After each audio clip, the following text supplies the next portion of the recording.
आपण नेहमीच ऐकतो की संतांकडे चमत्कार करण्याची शक्ती असते, पण या शक्तीचा वापर ते नक्की कशासाठी करतात? फक्त लोकांना चकित करण्यासाठी, की यामागे काहीतरी खूप खोल असं रहस्य आहे? चला तर मग आज याच रहस्याचा उलगडा करूया. म्हणजे संतांच्या शक्तीचा खरा उपयोग काय असतो? जगाला आश्चर्यचकित करणं की लोकांची मनं बदलणं? या प्रश्नाचं उत्तर आहे ना, ते आपल्याला संत ज्ञानेश्वर महाराजांच्या आयुष्यातल्या 2 प्रसिद्ध घटनांमध्ये मिळतं. आणि ह्या केवळ गोष्टी नाहीत, तर यातून एका मोठ्या सत्याचं दर्शन घडतं. तर पहिली घटना घडली होती पैठणमध्ये. विचार करा, ज्ञानेश्वरीसारखा एवढा मोठा ग्रंथ लिहिलाय, पण तरीही ज्ञानेश्वर आणि त्यांच्या भावंडांच्या मनात एक शंका होतीच. संन्याशाची मुलं म्हणून समाजाने जो त्रास दिला, जो अपमान केला, तो खरंच संपला होता का? त्यांना शुद्धीपत्र मिळणार होता का? आणि ह्याच प्रश्नाचं उत्तर मिळवण्यासाठी ही 4ही भावंड पैठणला पोचली. गोदावरीत स्नान करून ते थेट गेले तिथल्या विद्वान ब्राह्मणांच्या सभेत. पण तिथे गेल्यावर त्यांच्या विचाराला की सर्व जीवांमध्ये एकच ईश्वर आहे प्रचंड विरोध झाला आणि वादाला सुरुवात झाली.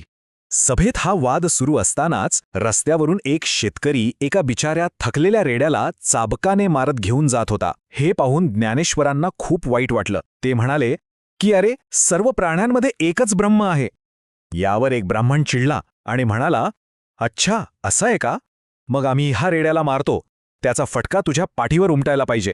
आणि पुढच्या क्षणी एक अविश्वसनीय गोष्ट घडली. जसा त्या ब्राह्मणाने रेड्याच्या पाठीवर चाबूक ओढला, अगदी त्याच क्षणी त्याच जागेवर एक लाल भडक वळ ज्ञानेश्वर महाराजांच्या उघड्या पाठीवर उमटला. रेड्याला होणाऱ्या वेदना जणू काही ज्ञानेश्वरांच्या चेहऱ्यावर दिसत होत्या. संपूर्ण सभा अक्षरशः स्तब्ध झाली. या घटनेतून माऊलींनी एक खूप मोठं तत्वज्ञान सिद्ध केलं. ते म्हणजे अद्वैत. म्हणजे काय की सगळे जीव एकच आहेत, वेगळे नाहीत. जेव्हा आपली दृष्टी ब्रह्मरूप होते, तेव्हा दुसऱ्याचं दुःख हे आपलंच दुःख वाटायला लागतं. हे केवळ बोलणं नव्हतं, तर त्यांनी ते प्रत्यक्ष जगून दाखवलं. पण एवढं होऊनही तिथल्या अहंकारी विद्वानांचं समाधान झालं नाही. त्यांना वाटलं ही कोणती तरी जादू आहे, नजरबंदी आहे. म्हणून त्यांनी आव्हान अजूनच कठीण, अजूनच अशक्य करायचं ठरवलं. ते म्हणाले, ठीक आहे, जर या रेड्यात आणि तुझ्यात एकच चैतन्य आहे, तर मग या मुक्या जनावराला वेदांचे पठण करायला लाव, तरच आम्ही तुझं म्हणणं खरं मानू. आता विचार करा, हे तर एक अशक्यप्राय आव्हान होतं, नाही का? पण त्या आव्हानाला सामोरे जाताना ज्ञानेश्वरांच्या चेहऱ्यावर अजिबात ताण नव्हता. ते एकदम शांतपणे त्या रेड्याजवळ गेले, त्याच्या कपाळावर अत्यंत प्रेमाने हात ठेवला आणि मनातल्या मनात देवाची प्रार्थना केली. आणि जो चमत्कार घडला तो पाहून तर सगळ्यांच्या पायाखालची जमीनच सरकली. त्या रेड्याने डोळे मिटले आणि त्याच्या मुखातून शुद्ध आणि स्पष्ट उच्चारात वेदांचे मंत्र बाहेर पडू लागले. तिथल्या लोकांच्या अंगावर अक्षरशः शहारे आले. एवढा मोठा अशक्य वाटणारा चमत्कार घडवूनही ज्ञानेश्वर महाराजांनी त्याचं श्रेय स्वतःकडे घेतलं नाही. ते अत्यंत नम्रपणे म्हणाले, अहो, हे माझं सामर्थ्य नाहीये, हे सगळं देवाच्या इच्छेने आणि तुमच्या कृपेने घडलं आहे. आणि यातूनच आपल्याला खरं संतत्व दिसतं. चमत्काराचा उपयोग मी किती मोठा आहे हे दाखवण्यासाठी नसतो, तर सर्वांमध्ये तोच एक परमात्मा कसा आहे हे दाखवण्यासाठी असतो. अहंकाराचा पूर्णपणे नाश हेच त्याचं सार आहे. ज्ञानेश्वरांची करुणा फक्त प्राण्यांपुरती नव्हती, ती माणसांच्या दुःखातही तितक्याच तीव्रतेने दिसायची. याचीच साक्ष देणारी ही दुसरी कथा आहे, सच्चिदानंदाच्या पुनर्जन्माची. ही कथा समजून घ्यायची असेल तर आधी सच्चिदानंद या नावाचा अर्थ समजून घेऊया. हा शब्द 3 शब्दांनी बनलाय.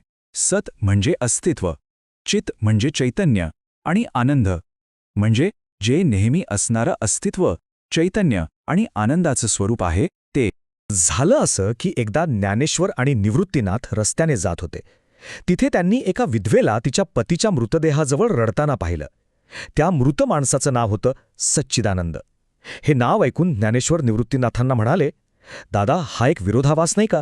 ज्याचं नावच सत चित आनंद आहे, म्हणजे जे शाश्वत आहे, त्याला मृत्यू कसा येऊ शकतो? निवृत्तीनाथांनी होकार देताच ज्ञानेश्वर त्या मृतदेहाजवळ गेले. त्यांनी त्याला फक्त स्पर्श केला आणि म्हणाले, उठ, तुझ्या नावाला सार्थ कर. आणि असं म्हणतात की तो मृतदेह डोळे उघडून उठून बसला. सच्चिदानंदाला पुन्हा जीवन मिळालं. या कथेचा संदेश खूप खोल आहे बरं का. जेव्हा आपण आपल्या नावाप्रमाणे म्हणजे आपल्या खऱ्या आत्मस्वरूपाशी एकरूप होऊन जगतो, तेव्हा आपण जीवन मृत्यूच्या पलीकडे जाण्याची शक्ती मिळवू शकतो. सच्चिदानंद हा फक्त एक शब्द नाही, तर आपल्या सगळ्यांच्या खऱ्या स्वरूपाचं ते वर्णन आहे. तर ह्या दोन गोष्टी, एक रेड्याच्या मुखातून वेद आणि दुसरी एका मृत माणसाला जिवंत करण्याची. वरवर पाहता दोन्ही वेगळ्या वाटतात, पण या दोन्ही घटनांना जोडणारा एक समान धागा आहे. चला तो धागा शोधूया. या दोन्ही प्रसंगांमध्ये ज्ञानेश्वरांनी मीपणातून काहीच केलं नाही. जेव्हा रेड्याला फटका बसला तेव्हा त्यांना स्वतःला वेदना झाल्या. जेव्हा ते मृतदेहाजवळ गेले तेव्हा त्यांना त्या विधवेचं दुःख जाणवलं. त्यांची खरी शक्ती प्रदर्शनात नव्हती, ती होती त्यांच्या करुणेत. आता येतोय सर्वात महत्त्वाचा प्रश्न. ठीक आहे, ह्या झाल्या 700 वर्षापूर्वीच्या गोष्टी, पण ह्यातून आज आपण काय शिकायचं? आजच्या आपल्या जीवनाशी याचा काय संबंध आहे?